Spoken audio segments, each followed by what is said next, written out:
ስለቤት ሳስብ የሚጨንቀኝ ነገር አለ። ትኩረታችንን ልንሰጠው የሚገቡትን 3 ነጥቦችን አነሳለሁ። ዋጋ የማይተካ ትልቅ ደስታ።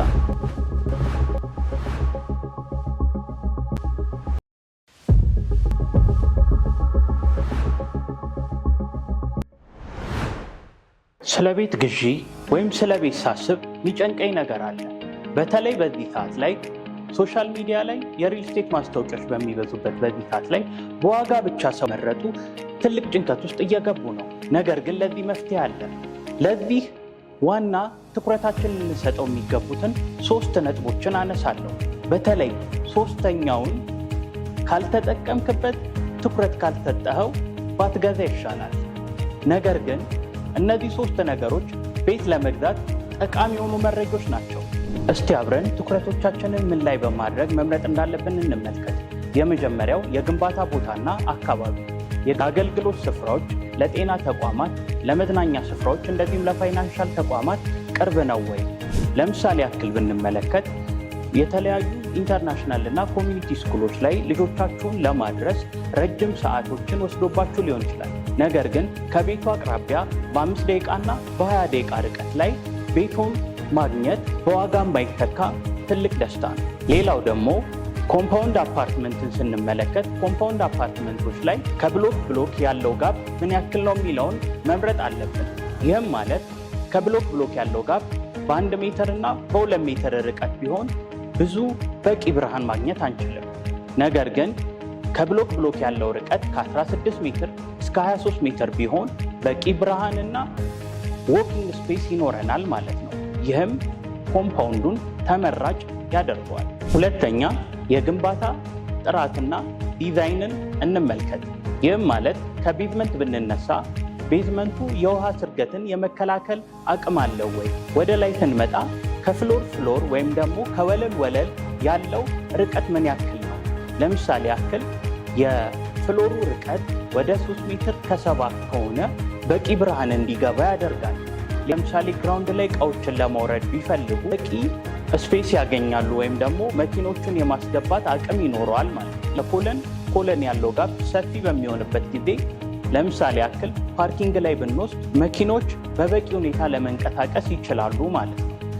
አንዳንድ ቦታዎች ላይ ከኮለን ያለው ርቀት እስከ 6 ሜትር በታች ወይም 4 ሜትር ይሆናል። ይህም መኪኖችን በበቂ ሁኔታ ለማንቀሳቀስ የተመቸ አይሆንም። ነገር ግን 8 ሜትር ከ50 ያነሳውት ላይ ሲሆን የበለጠ ተመራጭ ያደርገዋል። ቤት ውስጥ ቢሆን በቂ የሆነ ስፔስን ወይም ደግሞ ቤት ውስጥ ኮለን እንዳይኖር ይረዳናል። የወለል ጥንካሬንና ጥራትን ብንመለከት የስላብ አይነቶች ይኖራሉ።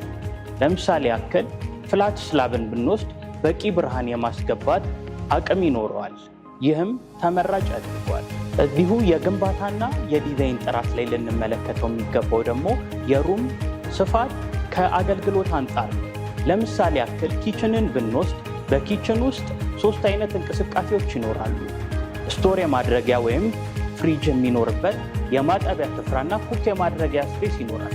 በእነዚህ ስፔሶች ላይ በቂ እንቅስቃሴ ለማድረግ የተመቸ ነው ወይ የሚለውን የሩም ስፋት ልኬቱ ጥሩና ተመራጭ ሊሆን ይገባል። ሌላው ደግሞ ሪዲዛይን ይፈቀዳል ወይ፣ ሪዲዛይን ለማድረግ የተመቸ ነው ወይ የሚለው ይሆናል። በተጨማሪ የኢሊቬተሩን እንመልከት። ኢሊቬተሩ 2ቱን አገልግሎቶች ማለት ሰውን ለማንቀሳቀስ እና እቃዎችን ለማንቀሳቀስ ተመራጭ የሆነ ሳለው ወይ ወይም ደግሞ 2 አይነት አማራጭ አለው ወይ የሚለው ይሆናል። ይህንንም ማነጣጠር ይጠበቅብናል። ሌላው በተጨማሪ ከምድር ውሃ ወይም ደግሞ የውሃ አቅርቦት አለው ወይ የሚሆን ይሆናል። ይህም ማለት ከሚኖሩት ነዋሪዎች አንጻር ፕሮፖርሽን የሆነ የሪዘርቪየር ታንከር አለው ወይ፣ እንዲሁም ደግሞ ለከርሰ ምድር ውሃ የተመቸ ነው ወይ የሚለው ይሆናል። ወደ 3ኛውና ወደ ዋነኛው ስንሄድ ትኩረት ካልሰጠኸው ባትገዛ ይሻላል።